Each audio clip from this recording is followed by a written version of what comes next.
home is not an easy process. It's a very stressful process, especially when it comes to the closing and you're trying to rush in and to get documents in, provide documents to the lender. So it is a little bit frustrating, but eventually you'll be a homeowner. But it doesn't end there. Now you are a homeowner, you need to protect that investment. Buying a home is probably the biggest investment you're gonna ever make. And it's most likely could be a 10-year, 15-year, most likely 30-year investment. You're gonna be paying on this investment for the next, most likely 30 years. So you wanna make sure that you take care of that investment. So what is included in post-purchase? So it's your shelter. That's where your family's gonna live. So you have to protect that home. Your kids are gonna be there, your family's gonna be there. You're also gonna be building a financial future. As you're making payments towards your mortgage payment, you're building up equity. At the same time, properties are gaining value. Lenders assume that you're getting like a 4% increase in value in your property every year. So as you're making payments, and if properties are going up, you're building that equity in your home. It's equity that you can use in the future. You can probably get a home equity loan, use some of that money for that. You can probably use that money to probably invest into another property. A lot of times you don't buy your dream home. You're gonna buy a starter home.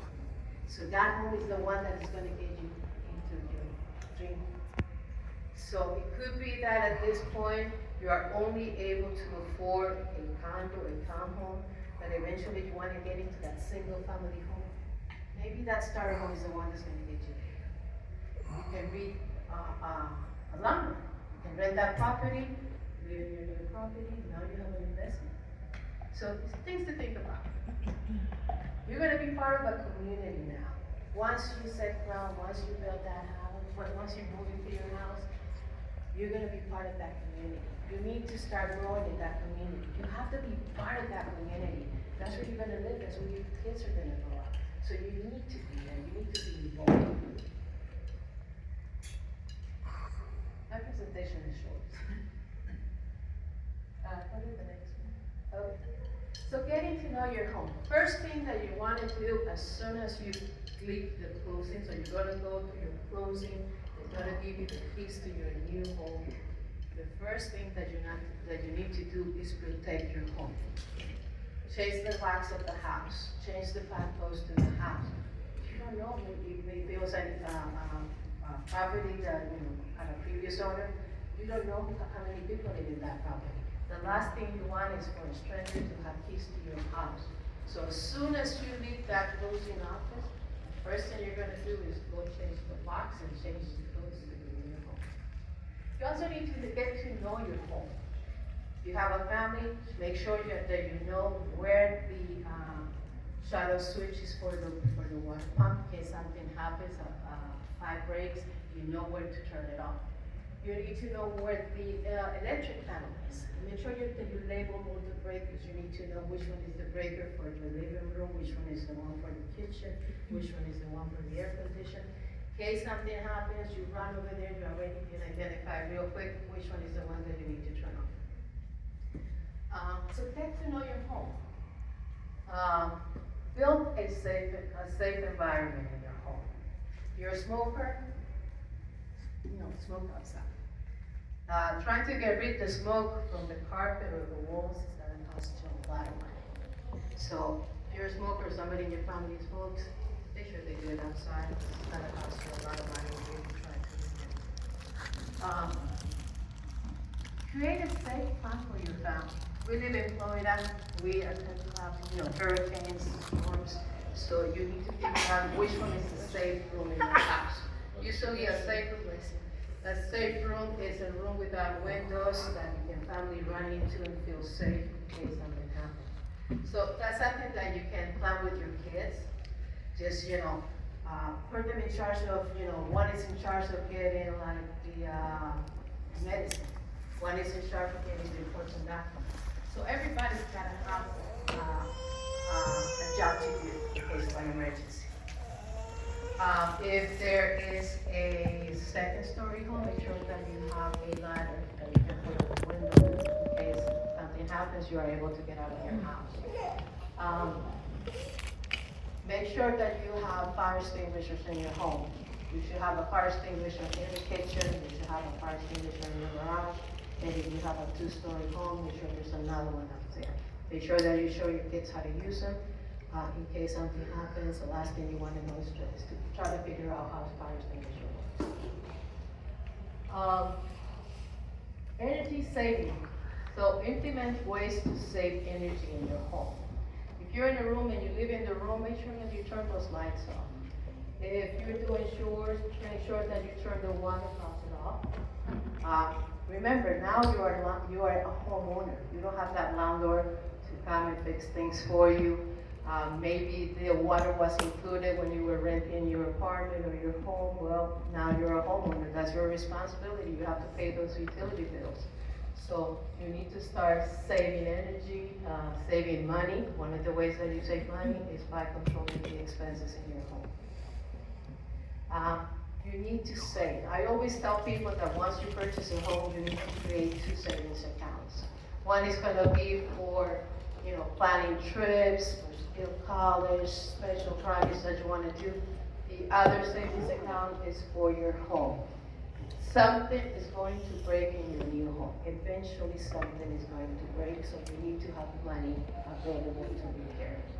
So, air conditioner unit breaks, that can cost you somewhere between $5,000 to $10,000.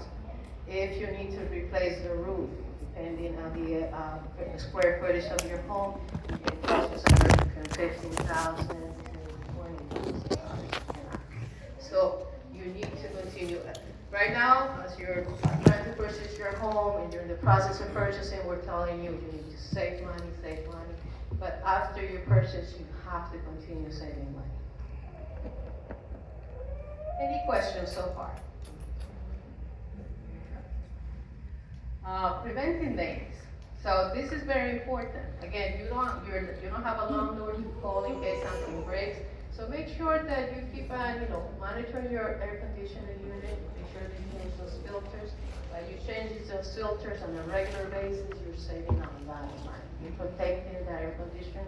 Remember, that can cost you somewhere between $5,000, $10,000, and more, depending on the square footage of your home.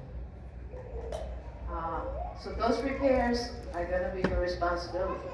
So there are some places that teach that they have classes like workshops. Home Depot offers those on weekends. Lowe's offers those on weekends. You can read books. YouTube is a good source. But sometimes you're going to need a person that specializes. You may need a plumber. You may need an electrician. So just be prepared that you're going to have those expenses. But if you do preventive maintenance on your appliances, in general, save some money. Remodeling and repair. So there'll be a point in which you want to start just remodeling the house, or maybe adding a room with a porch or a faucet to your home. That's going to not only add value to your home, but it's going to make you comfortable on your property uncomfortable. So every time you do a remodel, you have to think about, is this going to add value to my home? Or is it something that I'm just going to spend money and it's not really going to do it? So things that are value to your home are like creating garage space, creating more closet space, maybe a porch, an in-ground pool. If you buy a hot tub, that's probably something that's not going to add value to your home, because it's something that if you move, you can take with you. So it's things that are going to stay in the home.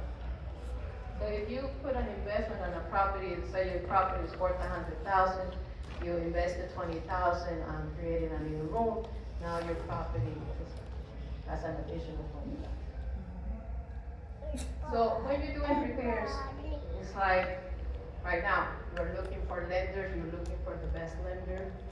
Same thing when you're doing repairs, you have to hire a professional, make sure that you interview this person, make sure that this person is bonded and has insurance here in the state of Florida. You can ask them questions. It's a job interview.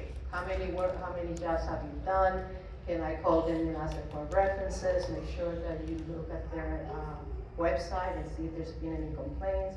You can call the Better Business Bureau and see if there's been any complaints against this company. Important thing about repairs, when they're starting a project, make sure that you come to an agreement as to the total amount of the project. And make sure that it's specified in the contract. Make sure that any guarantees, anything that say that they're going to do is spelled out in the contract. I have a question. Just a comment that it gets missed a lot, to make sure that you find out what your city or county ordinances are and the codes before you even get to talking to. Perfect, thank you so much. They can start and then find out that they're not, they won't get to start, you gotta determine first to find out if you can do those changes. Because sometimes people do start and find out that they can't, and now they have to pay a fee to the city because they're out of compliance with whatever their ordinance. Exactly. I had actually a friend of mine that did that. He put a shed in the back of his house, and it turns out that he received a notice that, he never got a permit for that. He had to, sorry. So he ended up, selling it because he was already getting fines on a regular basis. He had to get concrete done. He had to be, screwed to the concrete parts in order to be safe. So yes, you have to find, also make sure when you're talking to contractors to specify whose responsibility is to get those permits. Are they going to do it, or is that going to be your responsibility? Any questions about your matter? Okay, community involvement. This is an important one. Now you are in a community, so get to know your community. Go to city hall, see what events they have, look at newspapers for your area, see if they have any projects, any activities for the kids. If there's a homeowners association, make sure that you're part of the association. If you cannot be on the board, then at least attend those meetings. You are paying either on a quarterly basis or monthly basis or annual basis, you're paying a fee, so you want to know where your money is going. So as for finances, they find out, what they're doing with your money. And again, if you have time and you can get on that board, then you're going to be one of the ones that is going to be making decisions for your community. But you need to be involved. There's a lot of with us, homeowners associations. You want to make sure that if you're living in a homeowners association and you're making payments, that your money is going where it's supposed to be.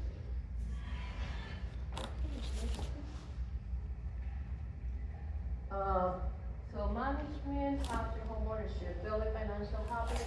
So again, when we do a counseling with you, we're going to work on a budget or spending plan. Once you buy a home, you need to revise that spending plan. Now this one has to be for your homeowners. So now you have more expenses. You need to continue working on savings. You're gonna have not only the mortgage payments, you're gonna have to pay utilities, you're gonna have to put money for maintenance for the property. So, property taxes when they come due. So, you need to revise that spending plan. After the closing of your home, make sure that you keep all your files in order. Make sure that you have all the documents from your closing. Now we'll put in like in a fire safe box that you can keep at home. And you can put all those documents in there in case something happens, they will be protected. Make sure that you put your social security cards, passport, everything that you know that can be protected and should be in those boxes. Taxes. Now that you're a homeowner, you can have some deductions on your taxes. Interest, if you paid any points, some of the moving expenses can be included. So what I advise my clients, if you're used to doing your taxes on your own, maybe you should, after closing, you should consult an accountant so that they can help you with your taxes. That way you can go through, take benefit of all the deductions that you can put on your taxes. Insurance, have covered insurance coverage for your home. So your home needs to be protected. As soon as you find your home and the bank gives you that approval, you need to secure that home. You need to buy insurance for the home. So make sure that you have the right coverage for your home. So there are different types of insurance. I'm not gonna go into much detail about that, but just know that, there's some insurance that are going to protect you to replace anything that was done in your property. Could be a little bit more costly, but one of the examples that I give is like if you buy a TV, and the TV costs you $2,000, and you have replacement costs on that TV. If the TV breaks, they can replace it for either the same TV TV or the amount that you pay for that TV. Now, if it's cash value has depreciation.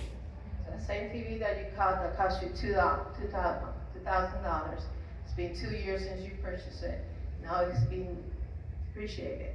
The problem that TV doesn't cost $2,000 anymore, probably worth like $700 right now. That's how much you will get. It is cheaper, but it's gonna pay you less. If you have replacement costs, yes, it's gonna be a little more expensive, but you have the peace of mind that you will be replaced. You talk about deductibles with insurance. Deductibles? Correct. Well, it depends on the type of insurance that you get. Of course, if you get replacement costs, it's gonna cost you more. You're probably gonna have a higher deductible for that. Any other questions? Okay, assessing equity, finance, preparing for, so yes, as I said before, as you're making payments, your property is increasing in value, you're gonna have equity on your home. So you can have access to some of that equity, you can get an equity line of credit. Why do you refinance? Why do you try to get into other types of loans? A lot of people do it because probably, like right now, interest rates are high. They're in the 6. There was a time in 2000 and, during the pandemic, when interest rates dropped to 2%, 3%, that's when a lot of people were taking advantage of refinancing their loans, doing equity lines, because interest rates were low. So that will be one of the reasons why you can access equity or refinance your home, is to get a lower interest rate. Some people do it just because they don't like their lender. They want to switch lenders. I wouldn't refinance or get a line of credit just to go on vacation. You can go on vacation for 2 weeks, but then you'll be paying 30 years for that vacation that you took only for 2 weeks. So that wouldn't be the way. So just think, if the reason why you're getting the line of credit, is it worth it or not? If you didn't get a chance to save enough money and you need to replace the roof first, that's when you can access that equity line of credit. I'm kind of confused about refinance, because I never know the house, I guess. But when you refine your house, it's like the house lose the value. It's lose the value when you refine it? No. When you refinance, no. It's not like a car that as soon as you take it out of the, car dealer, it loses value. No, the property is taking value every year. Because it's like you start And a it new depends. loan, no? I think I'm confused with this. When you refines, When you're refinancing, you're getting a new loan. a new loan like for another 30 years, like you say. It could be for But another that 30 no- years. that no put the house, value of the house down. no. No, it doesn't affect the value of the house. The times that the value of the house, people's like, for example, in 2007, properties lost a lot of value. There were properties that they were worth like 400,000, and all of a sudden they were worth 200,000. And the reason why is because there was too many properties available. Lenders were giving credit to anybody that had a job without verifying. That's why now they're more strict. Now they're verifying your income, they're verifying your savings, where the savings came from. That's why they're asking for bank statements. They want to make sure that this doesn't happen So again. what is the pros and cons to the refinancing house with the money? Like the interest gonna be depends on the treasury. The interest depends on the type of loan that you're gonna get, and it depends on the lender. Some lenders may offer a higher interest rate, some may offer a lower interest rate. That's why we always say, when you are purchasing a home, talk to different lenders. See which one is the one that is best for you, which one is the one that is giving you the best loan. And they give you money for refinancing house? What is that you can? For refinance the house refinancing, with vacation? it depends on the bank. Some banks may offer you some, incentive to refinance with them. But for refinancing, not likely. I don't see that many incentives to So I refinance. misunderstand when you say don't refinance it or refinance, that's hard to pronounce, for vacation. What I mean? Yeah, well, people wanna go on vacation, so you have, let's say that you have like 100,000 in equity in your home already, you've been there for a few years. And you take out a loan for 20,000. If you get an equity line of credit, you get it for, 20,000 because you wanna go on vacation. Usually equity lines of credit are for 10 years, so for the next 10 years, you're gonna be paying for that vacation. Because on top of that, you're gonna be paying interest rates from that. That's one of my questions, so your interest go up. Okay, I got it now. Understanding and avoid foreclosure. So there could be a time in your life in which something happens. Something happens that is beyond our control, and you're not able to make those mortgage payments. During the pandemic, people lost their jobs, they were not able to make their mortgage payments. So they got scared. My suggestion to you is talk to your lenders. Lenders will work with you. They have workout plans for you. They will try to find the best workout plan possible for you. So they can, if you miss 2 months, they can probably take those 2 months and split it into 6 months. Yes, for the next 6 months, your payments are gonna go up, but then you know that in month 7, payments are gonna go back to the regular monthly payment and you have to pay.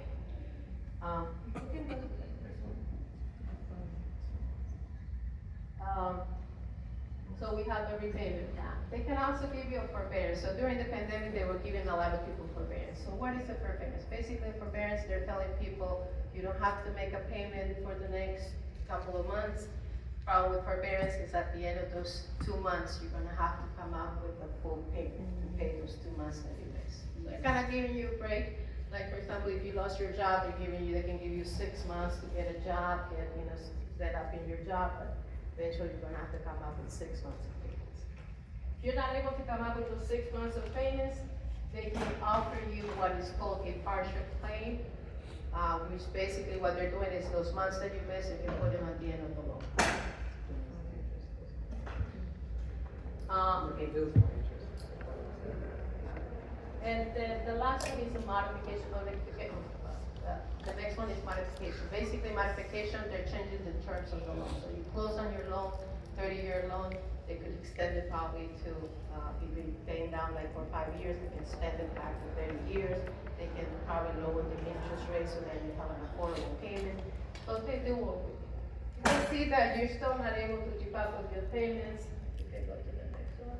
Then they will offer you what is called the next one. Free foreclosure sale. Free foreclosure sale, basically, the bank says, we'll forgive the amount, but you will have to sell the house. So they will have to agree to a lower, payment. And the last one is a deed in lieu or, cash for keys. Basically, with the cash for keys, you're telling the lender, I'm giving up my house, here's the keys to the house, and I'll walk away. Sometimes the lender will, give you some money to move the property. Any questions?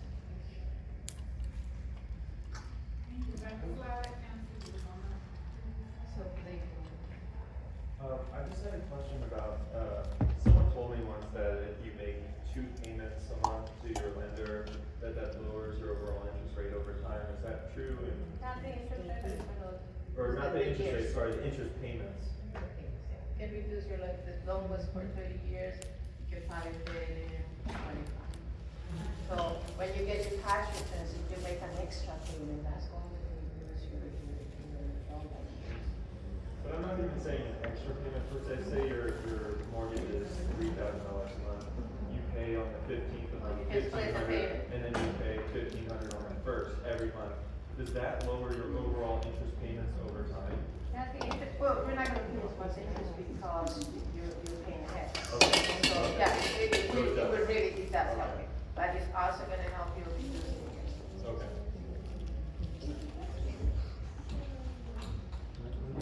Thank you so much, Ian. Thank you. Yes, that's what Blake is. Okay, she's ready for tenants' right. No, not yet. Oh. Oh, They okay. haven't done yet. Okay, I'm sorry.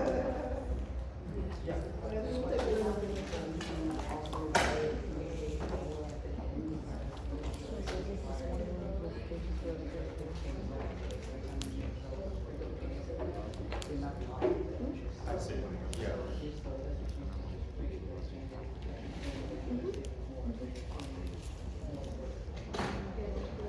There's less interest if you don't wait as long in between payments.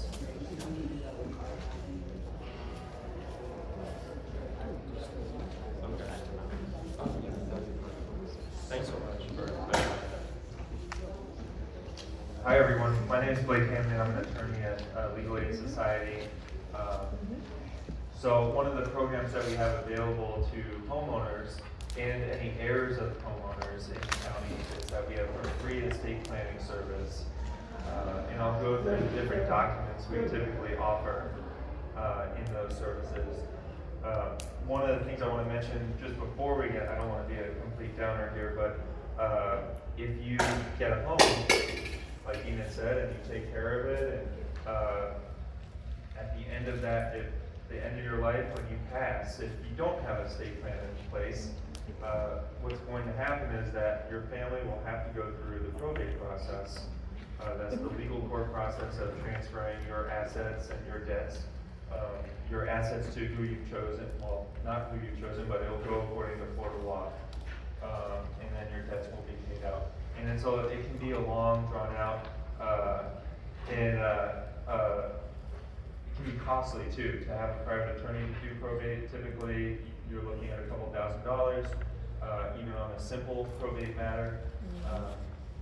And that's something that we also do for free if you're in that situation. So come talk to us, but I'm gonna go through a couple of different estate planning documents we do. This is just to note that we have 27 different areas of law. So if this doesn't apply to you, but you have other legal issues, come speak to us. Let us know what it is. We'll at least, if we can't fit it, if it doesn't fit into one of the things we do, we can always refer you out to someone, a low, usually typically lower fee attorneys, and we have a list of that we can provide you. So here are just some of the estate planning components. The first one that everyone's usually most aware of, the last will and testament. The last time I saw it, only 32% of the country has a will. The good news is that about 70% of those over 65 have a will in place. And that's also something, even if you're not a homeowner, Legal Aid Society will do your estate planning documents, including a will, for free for anyone over 65. And that's not even just in the county, that's, I believe, Port St. Lucie, maybe Melbourne knows, where else we have the elder law for free estate planning for anyone over 60. St. Lucie and Martin County as well. So basically in your will, you're going to designate who your assets go to once you pass. You'll also appoint what's called a personal representative. That's the person that you trust in. I'll control it just so that I can thanks. The personal representative is someone also known as the executor, someone who's going to oversee the probate, someone who's going to make decisions and make sure that your debts are paid and the assets are transferred according to your will. The durable power of attorney is another document we do. So say if you had a home and then you became, rather than dying, you just became incapacitated. So at that point, who can make financial decisions for you? Who can manage the home, take care of it, or if you need to, sell your home for you to, say if you were in an assisted living facility and it was in your best interest to sell the home, your power of attorney can do that and use those funds to pay off your home. So this is a really important document to have.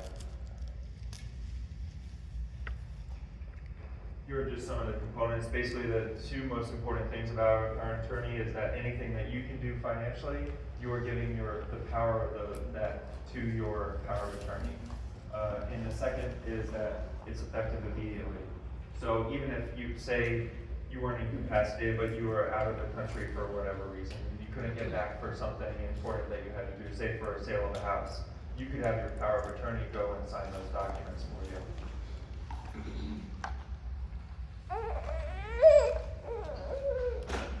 Another document that we freely provide as well is a healthcare surrogate that lets your doctors know who can make medical decisions for you, who can receive your medical information.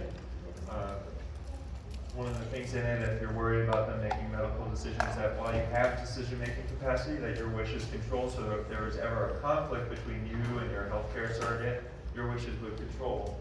But at least you have someone that can make those decisions for you when you really need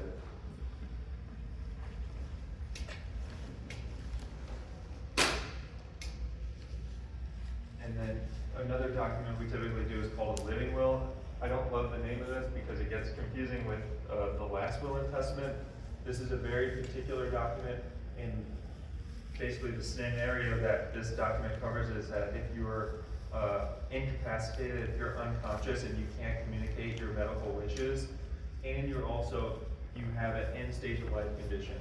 So 2 doctors have determined that you're in a comatose state and you're in end stage of life condition. How do you want to pass? Do you want to pass naturally, or do you want them to apply a feeding tube? Do you want them to give you artificial nutrition and hydration? Many people remember the Terry Schiavo case in Tampa, where you had the spouse arguing with the person in the coma's family, and they were disputing, and there was a legal battle for many years about what kind of care she would want to receive. This document, if you do it, it takes that burden off your family having to make that decision.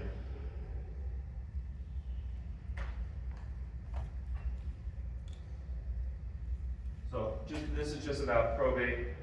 Again, probate is just a legal process for how assets from someone who is now deceased transfer to the living heirs if there is no will, and then beneficiary if there is a will. It's a process that we typically, in our estate planning method, is we try to help you avoid that. We try to help you transfer your assets as seamlessly as possible. And I'll go through, particularly for a house, what we do is a ladybird deed. This ladybird deed is a deed that you execute the property to yourself for life.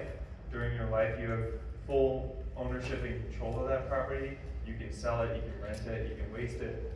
But at the time of your death, title will immediately transfer to who you designate in that deed. That gets recorded in the public record. And so the property appraiser, once they receive a death certificate, will know that title is transferred to the people you've designated on that deed. It doesn't affect your homestead exemption. You'll still have the full homestead exemption. It doesn't trigger a sale if you have a mortgage on the property. So there's many, many benefits to it. Yes? Just to make, you have to turn these documents into the county, the courthouse. Are you talking about the deed? Like, yeah, any form of like the deeds and wills, they have to be turned into the courthouse. So typically the documents I spoke about before, the will, your power of attorney, your healthcare surrogate, your living will, you'll keep those documents. Now you can give those documents, for example, you might give your last will and testament to who you've designated as your personal representative in that, so that they have that. Or just let them know where it is in case something happens.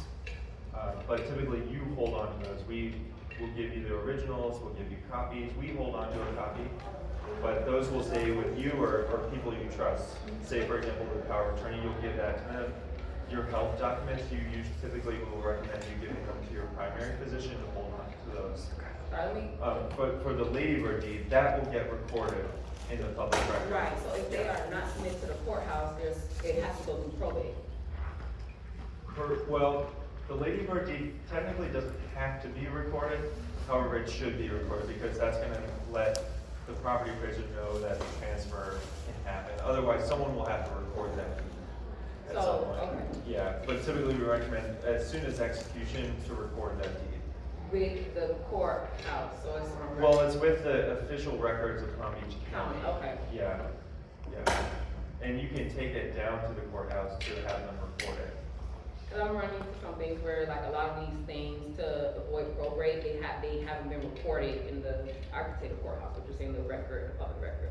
So I don't know if a lot of people know that, like, once you get some of these documents, especially like a property, it needs to be recorded so that it can be a smoother transition. And same with a will, technically, there's a Florida statute that says that the will, once someone passes, the will should be deposited 10 days after that. I don't know many that actually keep to that, but that is the Florida statute. If you don't keep to it and it finds out it is a felony, Oh, if you have it? when you don't turn it in, trying to withhold, sorry. No, that's all right, that's all right. What's the difference between the Lady Bird and the living trust? I'll get to that. So, there's also a revocable living trust. Now, we don't do trusts at Legal Aid, so I'm not speaking from my own personal experience with doing this. But typically in a trust, you're going to designate, during your life, you designate typically as a trust, you're the trustee and the beneficiary. Once you pass, you'll designate a successor trustee and then a successor beneficiary. The difference between a trust and a Lady Bird deed is once you pass in the Lady Bird deed, it goes to who you designate it to. You don't have control after your death of what they do with that house. They can sell it, they can rent it, whatever they want. No probate. No probate in a Lady Bird deed. And same, no probate in a trust. But in a trust, in the trust agreement, you can dictate what happens to that house long after you pass. You can just, like I said, you can designate who's the beneficiary after that beneficiary deceases, who's the beneficiary after that. So you can have more of a plan and control more in the future, especially if you have, say you have a child who doesn't who you don't think could manage the property. You could designate a trustee that could oversee, manage, make sure the property taxes are paid, make sure that they're taken care of and they're the beneficiary on that trust. Yes. If I make out a will and I have a book that gets royalty and a movie that gets royalty, can I put in a will?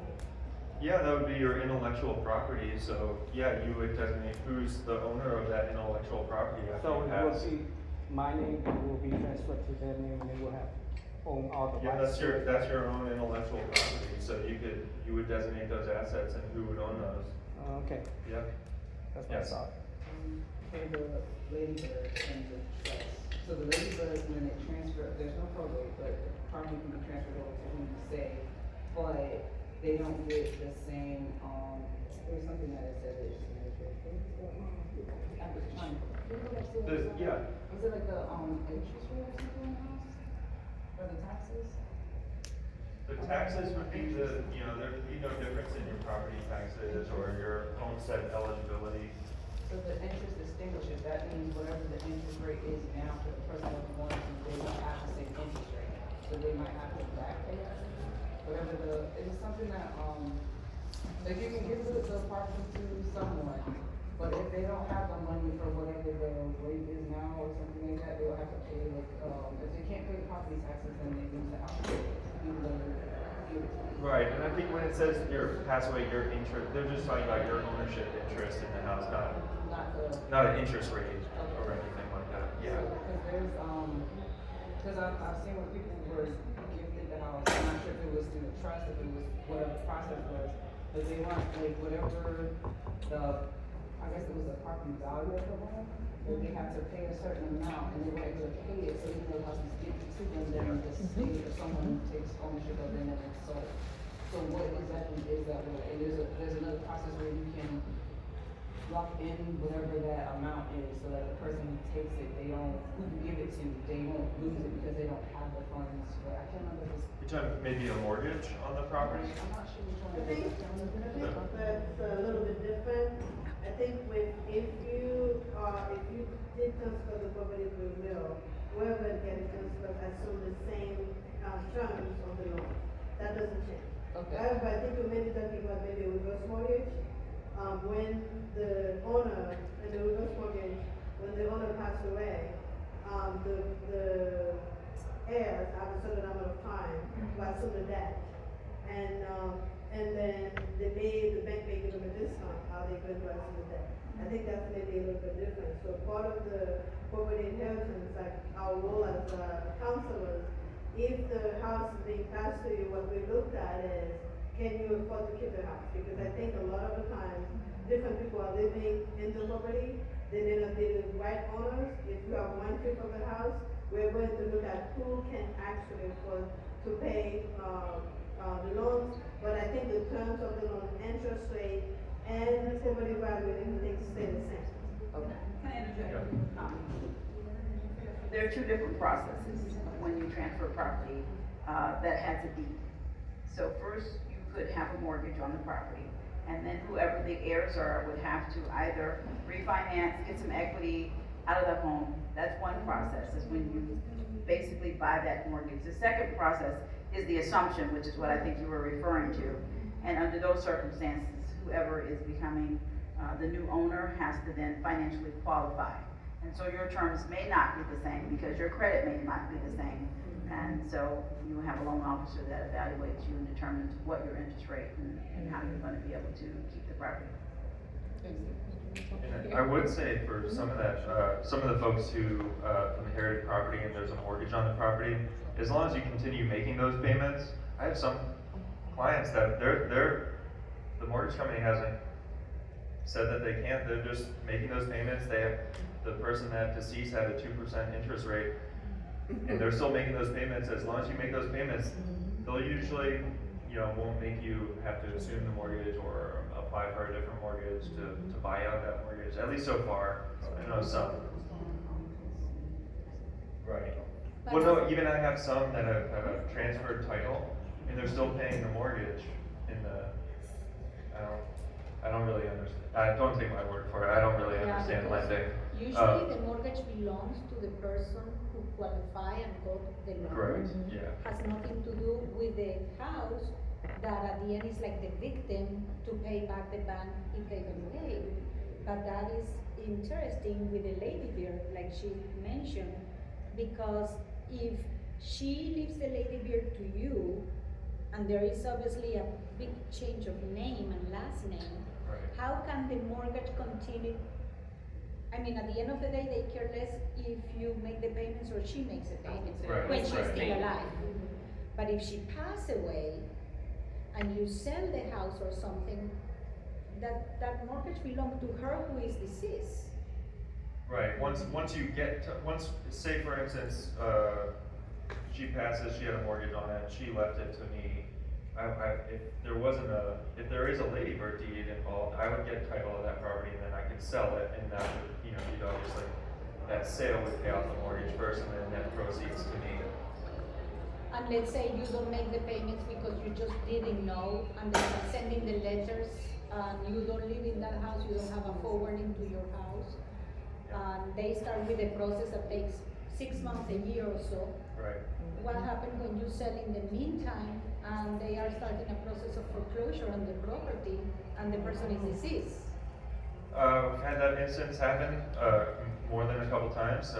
Basically, if you sell the house, the same applies, you'll pay off the mortgage or So the whatever. mortgage did a boo-boo, never asked, because in a living trust, I understand the mortgage goes into the person, but they do identify the living trust. Am I correct? I don't know. You know, Noah? There's something about the living trust, is that, The living trust is the owner of the house in title. The mortgage goes into the physical person who qualifies for the loan. And usually is either the trustee or the beneficiary, Right. otherwise cannot commit the house into the trust and the loan together. So when the person passes away, obviously it is automatically conducted to the following trustee. But there is a continuation, so the mortgage has, yes, the title belongs to trust. The mortgage is under, let's say, Lady Beard, and Lady Beard is gone. But it's okay because they still know and understand that there is going to be somebody else responsible for continuing paying, since they have that recording. But I don't know what happened in Lady Beard, which is so direct. Typically, when you have a trust, obviously your property is gonna be titled in the trust, and at times your mortgage, depending on how long or how seasoned the trust is, whether they're able to get financing under there. So we don't wanna get too far away, this is a basic estate plan, seminar, but if there is a mortgage, someone has to assume it, or, as Blake said, pray for grace, that the mortgage company doesn't find out. But when you do execute that deed, sometimes it could also trigger, the mortgage company does check from time to time to see who the owner of the property is, and if that's the case, then you will have to either assume the mortgage or figure out a way to, put the mortgage in your name. So, Thank you. in working with some of our lender, we just had a corporate inheritance workshop. The lender said, if you're paying, everything is fine. If the deed is under their name, you pass away, the house continues to be paid, nobody's gonna worry. But if you're not paying, then they're gonna look for you. And when they look for you, that's when you either seek to refinance, and that's what we tell people, even if 3 people own the house together, the person who can assume or we can get the new mortgage is the person that's there to do the loan. So I think it's great questions. I think, Blake, you have a little 4 minutes because we started late. But it's a great question, and part of what we do out of this corporate inheritance is 3 different sessions where we can get lenders to come and talk a little bit more about how they finance property inheritance or property heirs. That's probably get us to respond to more of this question. But for this particular information session that we work, community partners of South Florida work with Big OS Society very closely to develop a will free of charge to you, and to go to probate to a certain extent. We pay for some percentage of your probate.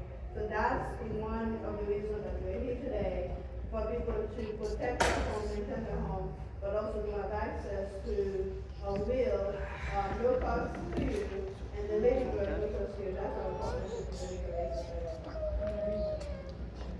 So. Thanks, All right, Linda, thank that's you. right. I'm just trying to pull up, Melba's gonna speak about landlord-tenant, issues and tenants' rights. Right. I'm just gonna pull up her. Okay, so, the next speaker is going to be about the tenant rights for people who are renting, landlords and tenant rights. And then we have someone here, Ms. Jacqueline, is going to talk about property maintenance. So we have another 45 minutes with us here, to talk about, all this. So thank you all for being here and staying. All right, I'm just gonna pick up one thing from Blake's presentation. We talked about the benefits of Lady Bird deeds, but just in the 3 hours that I've been here, I've been asked 3 times by people who thought that they wanted to get a quick claim deed. And I just want to tell you the difference between the two, because every day within the Legal Aid Society of Palm Beach County, we see a very horrible story about quick claim deeds. So I just want you to know the difference while you're here. When you execute a quick claim deed, what you're telling someone is that I give to you all that I own for a property. I do not own this building, but I could execute a quick claim to you, because the only warranty is that I'm giving you whatever I have. So it's a very cheap form of transferring property, but the consequences are great. One of the drawbacks of executing a quick claim deed, and often we have our older clients come in and say, I want to add my kid onto my deed, okay? And it's a wonderful theory. You do want to make sure that your property passes to the next person. However, the drawback of a quick claim is that you can't take it back. So once you put your child on title, oftentimes the number one drawback that happens is that they're no longer eligible for first-time home buyer programs. Because in the property records, it shows that your person owns a property. So you really want to be careful in managing that, because you don't want to preclude your kid from being able to get their own home at some point. Secondarily, you know who your children are today. We hope that they stay the precious angels that they are, but it's not the reality for what I do. I've been doing real property for 23 years, so I have seen the good, the bad, and the ugly. At least once a month, we have an elderly client who's being evicted by their child. Because once you transfer that property, you can't get it back unless they voluntarily give it back to you. So we have grandma who loves their grandson marries the daughter-in-law from hell, and now all of a sudden they want grandma out of the property. And so that deed, once you transfer it, you can't get it back. So be very, very careful about quit claims. They're not reversible. If you do a Lady Bird deed, on the other hand, they are reversible. You can transfer it back to yourself, or you can transfer it to someone else. So just use those tools very, very sparingly. Question. Is a life estate be something of that nature? There is a life estate deed, and then a Lady Bird is an enhanced life estate deed. The Lady Bird is enhanced because you're able to reverse it, so that if you need to take equity out of your property at some point, you don't have to ask the person that you're leaving it to. The remainder is a legal term. Okay? Thank you. So it's enhanced and it's much better. So I have a question. You say, if I understand, you say, if I give property to my daughter cannot be a personal buyer? There are programs that you be eligible for. Because she owns a property. Correct. Correct. So she cannot.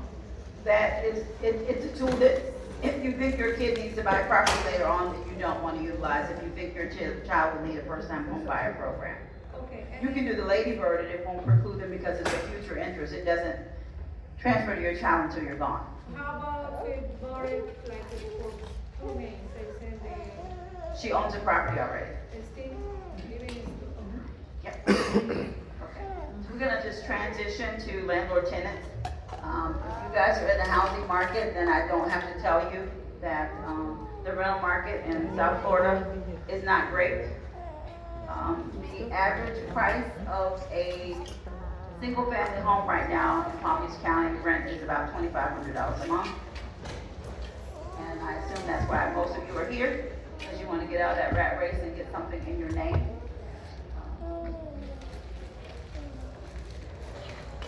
So I'm just gonna update you guys really quickly on some landlord-tenant trends that we see, some of the increases in evictions, and some changes to the Landlord-Tenant Act.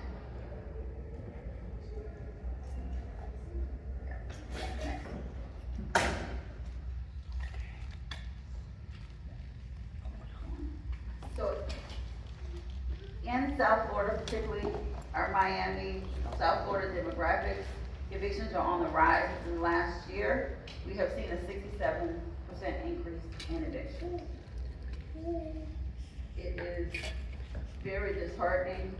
I deal with a lot of seniors and a lot of veterans who are on fixed incomes. Their rents are going up by $300, $400, $500, and they're in a position where they're priced out. Broke my heart. I had the worst eviction about a month ago. My client is 90 years old. He has outlived every family member, all of his friends, and he gets $1,300 a month in Social Security. He had been living in a unit for the last 10 years, paying $800 a month. His landlord passed and his kids took over the house. And, you know, they weren't wrong for wanting to get commercial value for their asset. However, in doing that, they went up on the rent by about $800. And my client, who's 90, could not generate another $900 a month. So we were fortunate to be able to work out some extended time for him and to get him into an assisted living facility. But the number one growing demographic in Palm Beach County for homeless is our elderly. It is our elderly population. So we are doing our best to inform our clients on their tenants' rights, but it's a diminishing body of law right now. There were two particularly important modifications to the landlord-tenant statute. One is regarding the amount of notice that you have to be given for an eviction. Typically, it was 15 days if you were on a month-to-month lease. Now 30 days is the notice that the landlord has to give you if they're going to terminate your lease, and also if they're going to increase your rent. We were having nightmares with landlords who were going up every 15, 20 days on our tenants, basically trying to get them out of the property. So Florida State came and developed some legislation to give you a little more notice, 30 days. If you have a month-to-month lease, if you have a week-to-week, it's 7 days. If you have a yearly lease, you get 60 days notice to vacate the unit for something other than non-payment of rent.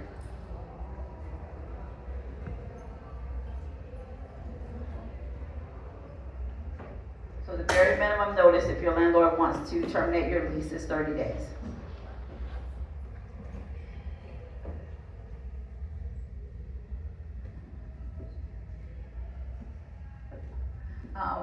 One of the more recent issues, particularly during the summer, is landlords want to get into the property, they want to make repairs, hopefully. And there's a new statute that says that if it's an emergency, the landlord has to give you 24 hours notice to get into your unit. And we have some reasonable hours now, which is defined as 7:30 a.m. to 8 p.m. So your landlord is required to give you that notice before they come into your unit for an emergency. This is just a little chart. All right. 7-day notices. I don't know if you guys are familiar with those.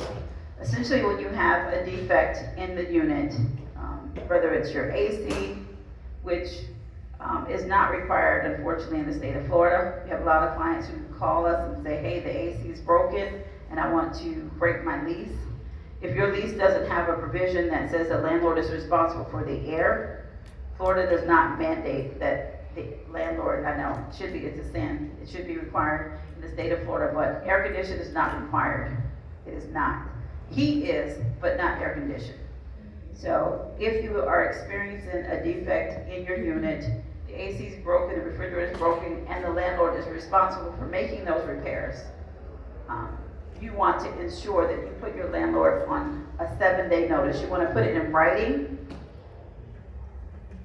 Oftentimes our client, I call the landlord, I ask them to fix this, I ask them to fix that, and of course when they get ready to evict you, we don't have any defenses because they're not going to testify to the landlord that you did call, to the judge that you called them 100 times. You need to make sure you put it in writing. An email is sufficient, a text is sufficient to let them know they have 7 days to make these repairs in your unit. How about when you renting with furniture and furniture is included in your rent? That means who is the responsible? The person, or is not specified there, or have to be specified something is broken as the owner of the land? You mean like your bed breaks down or? No, like the refrigerator, like for example, as like if you renting as, you know, it is all included, you know, furniture included kitchen stuff, like, not only furniture. If your refrigerator is broken And and it's included in the rent. it's included in the rent, then the landlord will be responsible. And if it's not working, to put the landlord on notice that there's a defect, send them a text message. And what happens is if the landlord doesn't make those repairs within those 7 days, then you have a right to make the repair yourself and to deduct that money from the rent. I want to be really, really specific about that because we've had clients who have a microwave that is broken and they decide they're going to withhold rent. And you can't do that. There has to be some correlation between the defect and the rent that you withhold. Like, hey, that's a $50 microwave. You're not paying $1,200. That doesn't match. So there has to be a reasonable relationship between what you're withholding and the defect. And so you're withholding those monies because you're going to make the repair. So that's what the 7-day notice covers. Now our landlords used to be a lot more responsive to 7-day notices. In this economy, landlords want to get rid of a lot of their tenants because if they get rid of you, they can increase the rent. So you have to be really selective now.